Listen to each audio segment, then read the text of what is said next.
Hello guys, have a nice day.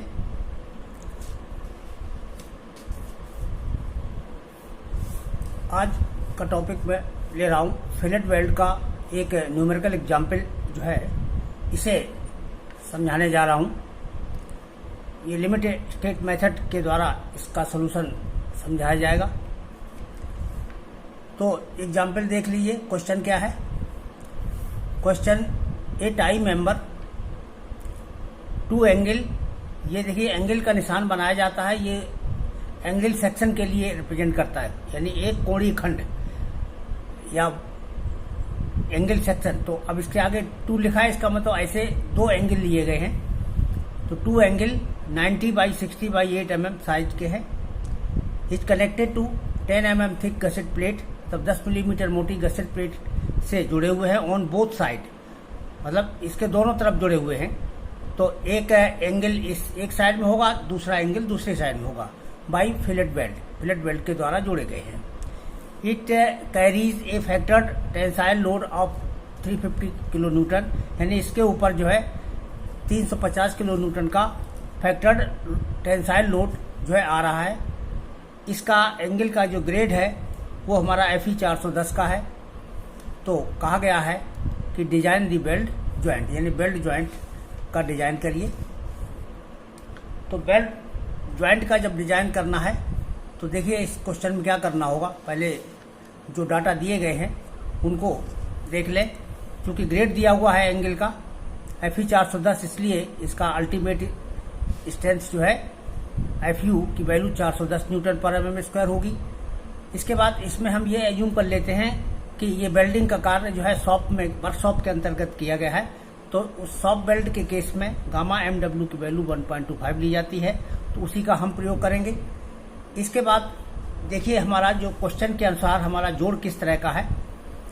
यानी ये gusset plate है, गसेट प्लेट के एक साइड में एक ये एंगल इस तरह से रखा हुआ है और एंगल को इसके ऊपर रख करके ही बेल्ट के द्वारा जोड़ा गया है। यहाँ पर देख ले, इसका क्रॉस सेक्शन यहाँ पर दर्शाया गया है। इस क्रॉस सेक्शन में बीच में ये गसेट प्लेट है और इसके एक एंगल इस साइड में इस तरह से सटा करके रखा गया है, दूसरा एंगल इससे सटा करके रखा गया है और इसी में यहाँ पर जो है ये बेल्ट कर दिए गए हैं। तो ये बेल्ट द्वारा जो है एंगल को गसेट प्लेट के साथ जोड़ दिया गया है। यही फिगर साइड व्यू जब देखेंगे तो इस तरह से देखेगा। ये गसेट प्लेट की शेप है और यहाँ पर ये एंगल रखा हुआ है। अब इस एंगल में आप देखें, क्वेश्चन में दिया हुआ है कि इसके ऊपर जो फोर्स लग रहा है वो 350 किलो न्यूटन का लग रहा है।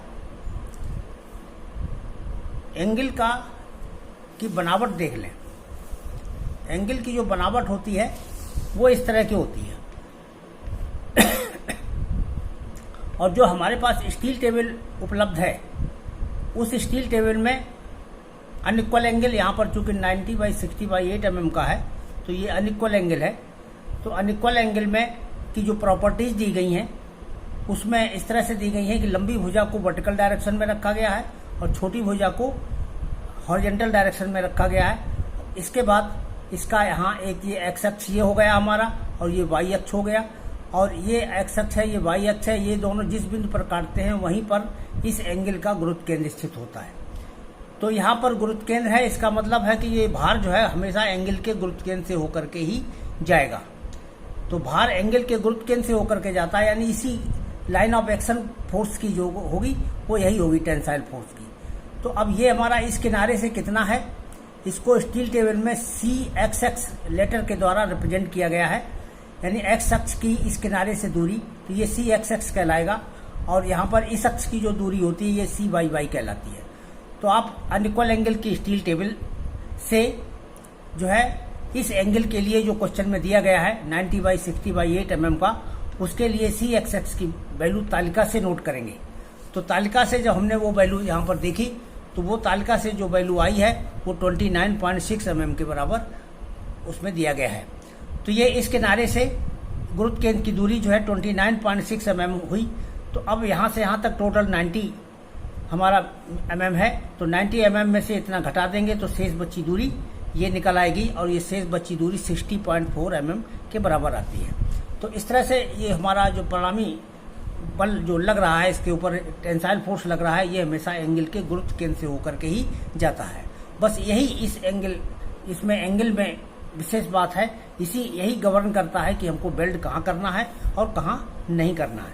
अब आप देखिए यहाँ पर ये भुजा हमारी 90 mm की है, ये भुजा 90 mm की है। अब भार परिणामी यहाँ पर खिंचाव बल लग रहा है, इसलिए ये चूंकि यहाँ से नज़दीक है तो इस दिशा में ज़्यादा लंबाई का बेल्ट करना पड़ेगा रोकने के लिए, और ये चूंकि ज़्यादा दूरी पर है तो यहाँ पर कम लंबाई का बेल्ट करना पड़ेगा। इसीलिए हम क्या करते हैं कि इस साइड में ये जो साइड फिलेट बेल्ट है, यहाँ पर L1 लंबाई का बेल्ट एज्यूम कर लेते हैं और यहाँ पर L2 लंबाई का बेल्ट एज्यूम कर लेते हैं। ये दोनों बेल्ट एज्यूम करने के बाद यहाँ पर स्टेप देखें, let L1 and L2 are the length of the side fillet weld on angle as shown in figure. मतलब यही जो अभी बात हमने समझाई है कि L1 लंबाई यहाँ पर और L2 लंबाई यहाँ पर, जिसमें ये बराबर नहीं है, ये बड़ी होगी ये छोटी होगी। तो इस तरह से दो लंबाइयों के बेल्ट यहाँ पर किए जाएंगे। तो अब जब बेल्ट किए जाएंगे, अब आपको ये भी बताना है कि कितनी कितनी लंबाई का बेल्ट करना है, यानी L1 L2 की वैल्यू क्या है और ये किस साइज का बेल्ट होगा। तो ये दो चीज़ें आपको बतानी है। तो इसके लिए अब हम अगले स्टेप पर चलते हैं। Size of the fillet belt के लिए आप देखिए यहाँ से size of the fillet belt, इसके लिए कोड में जो बताया गया है मिनिमम साइज कितना लिया जाता है। एंगल की मोटाई हमारी 8 mm की है, तो एंगल 8 mm मोटाई का है, इसलिए 8 mm की मोटाई के लिए जो मिनिमम साइज की वैल्यू है तालिका से 3 mm आती है। और मैक्सिमम साइज जो है के लिए फार्मूला उसमें होता है 3/4 गुणे भुजा की मोटाई, यानी प्लेट की मोटाई का 3/4 गुना। ये फार्मूला कब लगाया जाता है आपको मालूम होगा, राउंडेड एज और एंगल का जो किनारा होता है ये कटा हुआ नहीं होता, ये नेचुरल ही होता है, ये राउंडेड ही होगा, इसलिए राउंडेड एज वाला ही फार्मूला यहाँ पर लगाएंगे। तो राउंडेड एज के लिए 3/4 × 8 करेंगे। अब यहाँ पर ये करने के बाद फिर ये बराबर 6 mm आ जाता है। अब मैक्सिमम पिच हमारी 6 mm की हो गई और मिनिमम पिच हमारी 3 mm की हो गई। इसके बाद हमको ये तय करना है कि अब हम कितने mm का जो है यहाँ पर साइज जो है ऑफ द बेल्ट रखें। ये 3 mm का हो गया, पिच नहीं, 3 mm का हो साइज हो गया। ये मिनिमम है, ये मैक्सिमम है, इसके बीच में ही हमें कोई चीज़ माननी है। बीच में माने या सिरे पर भी हम मान सकते हैं, क्योंकि इतना भी रखा जा सकता है, इतना भी रखा जा सकता है। अब यहाँ पर हम कुछ प्रैक्टिकल एक एस्पेक्ट आपको चीज़ बता दे रहे हैं कि जितने भी बेल्ट के काम किए जाते हैं फील्ड में, उनमें से मेजर पोर्शन अबाउट 70% के लगभग तक 6 मिलीमीटर के ही बेल्ट प्रयोग किए जाते हैं। और इसके बाद कुछ बड़े हैवी वर्क में 8 mm का प्रयोग किया जाता है और हैवी वर्क में 10 mm का भी प्रयोग किया जाता है। 6 mm से कम साइज के बेल्ट रेयर प्रयोग किए जाते हैं। बहुत ही ज़्यादा इम्पोर्टेंट के कार्य होते हैं और हल्के मेंबर होते हैं, वहाँ पर बहुत सफाई से काम करना होता है, तब हम 5 mm का जो है साइज रख सकते हैं। तो जो ये बेल्ट है मोस्टली 6 mm का ही किया जाता है, तो हम यहाँ पर 6 mm का फिलेट बेल्ट का साइज हम चुन सकते हैं। आप चाहें तो 5 mm का भी चुनें, उससे भी हमारा क्वेश्चन हो जाएगा। फिलहाल हम यहाँ 6 mm का ले लेते हैं, क्योंकि यही साइज ज़्यादा चुना जाता है। Hence provide 6 mm fillet weld. तो ये डिसाइड हमने कर दिया कि हमारे फिलेट बेल्ट का साइज कितना हम रखेंगे। जब फिलेट बेल्ट का साइज हमने तय कर दिया, तो अब देखिए आगे का काम क्या होता है। इफेक्टिव थ्रोट थिकनेस, प्रभावी कंठ मोटाई, इसके लिए फार्मूला TE होता है। और TE बराबर यहाँ पर देखिए दोनों इनके बीच का एंगल कितना है, 90 डिग्री का है। तो 90 डिग्री के लिए 0.7 के का मान लिया जाता है। तो 0.7 into size of the belt S लिख दिया, और साइज ऑफ द बेल्ट हमने 6 mm का ऊपर लिया है, तो 6 mm रख दिया S की वैल्यू। तो ये 0.7 इंटू 6 हो गया, और 0.7 इंटू 6 बराबर 4.2 mm आ गया। तो ये 4.2 mm जो आ गया है, ये हमारा इफेक्टिव थ्रोट थिकनेस है, यानी प्रभावी कंठ मोटाई है। तो प्रभावी कंठ मोटाई भी आपने ज्ञात कर ली, इधर साइज ऑफ द बेल्ट भी ज्ञात कर लिया। अब इसके बाद क्वेश्चन को देखिए कैसे करेंगे। पहले क्या करते हैं हम 1 मिलीमीटर लंबे बेल्ट की सामर्थ्य की गणना अलग से कर लेते हैं, यानी इकाई लंबाई का, अर्थात 1 मिलीमीटर लंबे वेल्ड की जो डिजाइन स्ट्रेंथ है उसकी गणना कर लेते हैं। तो अगले स्टेप में करते हैं design strength of fillet weld पर mm लेंथ। हम फार्मूला वही प्रयोग करेंगे, LW into TE into FU upon √3 into gamma MW। अब जब ये फार्मूला हम प्रयोग कर रहे हैं तो इस फार्मूले में देखिए एक एक वैल्यू क्या क्या रखनी होगी। हमने कहा 1 मिलीमीटर लंबे वेल्ड की सामर्थ्य ज्ञात करनी है, तो LW का मान 1 मिलीमीटर हो गया। इफेक्टिव थ्रोट थिकनेस TE, इसकी वैल्यू 4.2 अभी आपने कैलकुलेट की है ऊपर, ये रखेंगे। FU की वैल्यू 410 क्वेश्चन में दी है, √3 1.25, ये सब वैल्यू ऊपर हमने तय कर चुके हैं कि यहाँ पर इसका मान इतना लेना है, गामा MW का 1.25। बस इसको सॉल्व कर लिया, ये हमारा 795 न्यूटन पर mm लेंथ आ गया। तो ये हमारी स्ट्रेंथ ऑफ वेल्ड हो गई, फिलेट वेल्ड हो गई 1 मिलीमीटर लंबे वेल्ड की। तो पर यूनिट लेंथ जो है ये स्ट्रेंथ हमने कैलकुलेट कर ली। पर यूनिट लेंथ कैलकुलेट कर लेने के बाद अब इसमें देखिए फैक्टर्ड लोड ऑन एंगल कितना दिया हुआ है। फैक्टर्ड लोड ऑन एंगल ये हमारा 350 किलो न्यूटन का यहाँ दिया हुआ है। जब ये 350 किलो न्यूटन का है, ये जो फोर्स है ये दोनों एंगल के ऊपर लग रहा है, ये दोनों एंगल के ऊपर लग रहा होगा। तो इसको हम पहले एक एंगल के ऊपर कितना बल लग रहा है इसकी गणना कर लेते हैं। तो एक एंगल के ऊपर जो बल लग रहा है वो यहाँ पर देखिए इसका हाफ हो जाएगा। तो factored load on one angle हम लिखेंगे 350/2 बराबर 175 किलो न्यूटन। अब हमने ये एक एंगल पर लगने वाला बल निकाल लिया। इसके बाद अब हम केवल इसी एंगल को कंसीडर कर रहे हैं, इसके नीचे वाले एंगल को इसमें साथ में नहीं ले रहे हैं। तो यहाँ पर देखिए एज्यूम करिए जैसे ये हमारा L1 लंबाई का बेल्ट है, ये L2 लंबाई का बेल्ट है। तो इस बेल्ट की अपनी ये सामर्थ्य होगी, यानी पर यूनिट सामर्थ्य गुणे लंबाई गुणा कर दो तो फिर ये 795, ये तो 1 मिलीमीटर की सामर्थ्य है। तो L1 लंबाई के बेल्ट की सामर्थ्य कितनी हो जाएगी, इसी में गुणा L1 का हो जाएगा। तो ये इसकी सामर्थ्य हो गई। इसी तरह से L2 लंबाई के बेल्ट की सामर्थ्य हो गई। मान लो इसकी सामर्थ्य P1 है, L2 लंबाई के बेल्ट की सामर्थ्य P2 है। तो इसको हम यहाँ पर एक इस एंगल को सिंबॉलिकली यहाँ पर इसके द्वारा दर्शा रहे हैं।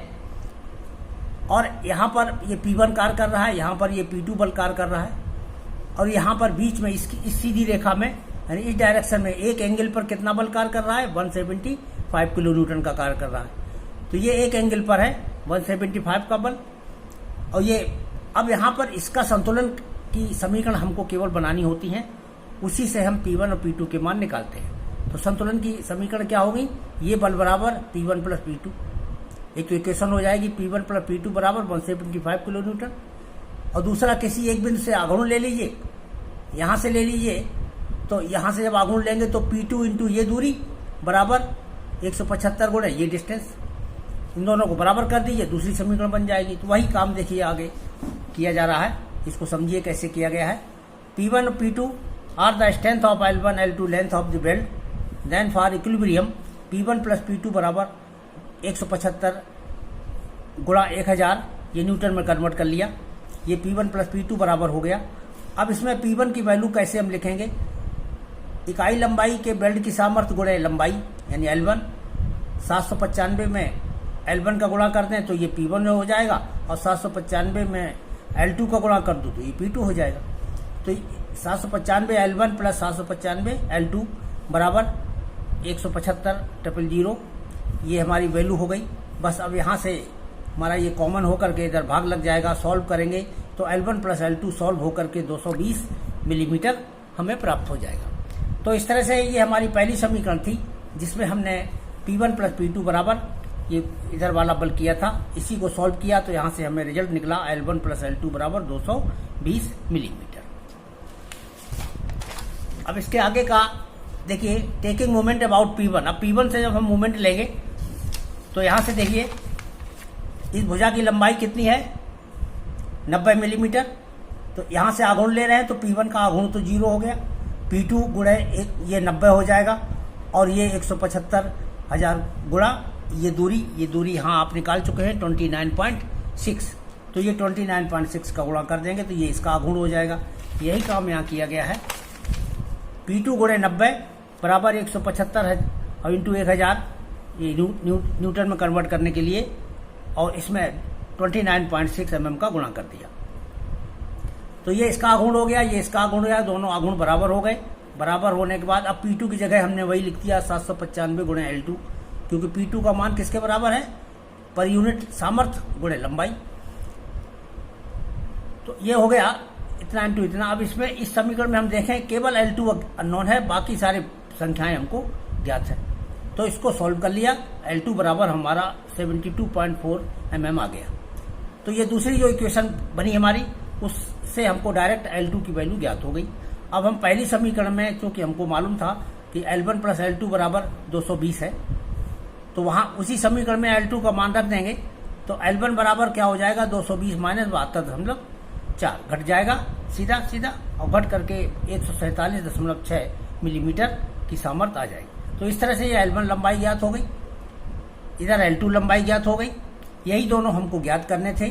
और बेल्ट का साइज क्या आपने तय किया था? 6 mm का तय किया है। तो इस तरह से 6 mm के L1 और L2 लंबाई के बेल्ट दोनों साइड में एंगल के ऊपर करने होंगे। यही हमारा इसका आंसर हो गया।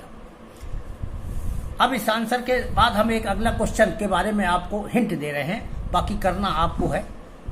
कि कभी कभी क्या होता है कि ये एंगल जो है घसीट के प्लेट के ऊपर जो ये चढ़ाव दिया जाता है, ये चढ़ाव ज़्यादा पर्याप्त नहीं होता। और मान लीजिए हमको फोर्स के अकॉर्डिंग यहाँ पर ज़्यादा लंबे बेल्ट की ज़रूरत है, तो उतना लंबा बेल्ट के लिए उतनी जगह ही यहाँ पर उपलब्ध नहीं है। तो उस केस में क्या करते हैं कि इसके एंड में, इस साइड में भी वेल्ड कर दिया जाता है। अब जब हम यहाँ पर भी वेल्ड कर देंगे, यहाँ पर भी वेल्ड कर देंगे, यहाँ पर भी वेल्ड कर देंगे, तब देखिए इसका जो संतुलन की समीकरण यहाँ पर बनेगी वो किस तरह से बनेगी। L1 लंबाई के बेल्ट की सामर्थ्य वही P1 ऊपर की तरह से हम यहाँ लिखेंगे। L2 लंबाई के बेल्ट की सामर्थ्य P2 यहाँ नीचे हो जाएगी। और जो ये बीच में 90 मिलीमीटर की लंबाई के बेल्ट की सामर्थ्य है, यानी ये 90 मिलीमीटर की सामर्थ्य है, इसको हम P3 लिखेंगे। तो ये ठीक इसके बीचों बीच में लगाई जाएगी। तो ये 3 बल कार्य कर रहे हैं। इनको बैलेंस करने के लिए इधर से एक बल यही बल जो बाहर से बल लगाया जाता है, जैसे पिछले क्वेश्चन में 175 किलो न्यूटन था, ऐसे दिया गया होगा बल कि यहाँ कितना बल लगा है। तो अब हम किसी एक बिंदु से मूवमेंट ले लेंगे, क्योंकि P3 हमको पूरा ज्ञात है, इसलिए ये अननोन नहीं है, अननोन केवल इसमें है। तो यहाँ से आघूर्ण लेंगे। एक तरफ से देखिए P2 गुणे ये 90 और P3 गुणे ये 45, हाफ बचेगा इसका, 90 का हाफ। तो ये P3 गुणे 45 होगा और P2 गुणे 90 होगा। ये दोनों जुड़ जाएंगे और एक ही पक्ष में रखेंगे और दूसरा बराबर कर देंगे किसके? ये P, यहाँ पर जो भी बल दिया गया हो क्वेश्चन में, कितना फैक्टर्ड लोड लग रहा है, वो बल गुणे ये दूरी। तो ये दूरी क्वेश्चन में जो एंगल है साइज, उसके अनुसार यहाँ पर ज्ञात हो जाती है। तो ये दूरी यहाँ पर ज्ञात हो जाएगी, इसका गुणा करके बराबर कर देंगे, दूसरी समीकरण बन जाएगी। और एक समीकरण तो हमारी ये बनी रही है कि P बराबर P1 plus P2 plus P3। तो इस तरह से 2 समीकरण यहाँ बनती हैं। P1 plus P2 plus P3 बराबर P, एक समीकरण ये बनती है, और दूसरी P2 into 90 plus P3 into 45 बराबर P इंटू, जैसे यही क्वेश्चन अगर है तो 29.6 इसमें बनेगा। तो इस क्वेश्चन में केवल इतना चेंज आता है, बाकी सब क्वेश्चन सॉल्व करने का मेथड पिछले प्रश्न की ही तरह से है। तो इस तरह का क्वेश्चन भी आप अपने आप ये ट्राई करें। तो ये एंगल से संबंधित इसके क्वेश्चन बहुत इंपॉर्टेंट होते हैं फिलेट वेल्ड में, इसके ही आने की संभावना ज़्यादा होती है। हालांकि प्लेट का जोड़ वो भी पूछा जा सकता है। तो ये ज़्यादा वैरायटी के क्वेश्चन नहीं है। एक तो सिंपल प्लेट एक दूसरे के ऊपर रख करके जोड़ी जाती हैं या एंगल को जोड़ा जाता है, और ज़्यादा टिपिकल क्वेश्चन तुम्हारे सिलेबस में के अंतर्गत नहीं आते हैं, सिंपल क्वेश्चन ही हैं। तो आप केवल इन्हीं प्रश्नों का अभ्यास करें। तो इस प्रश्न के साथ फिलेट वेल्ड का न्यूमेरिकल यहाँ कंप्लीट हुआ। नेक्स्ट वीडियो तक के लिए थैंक यू।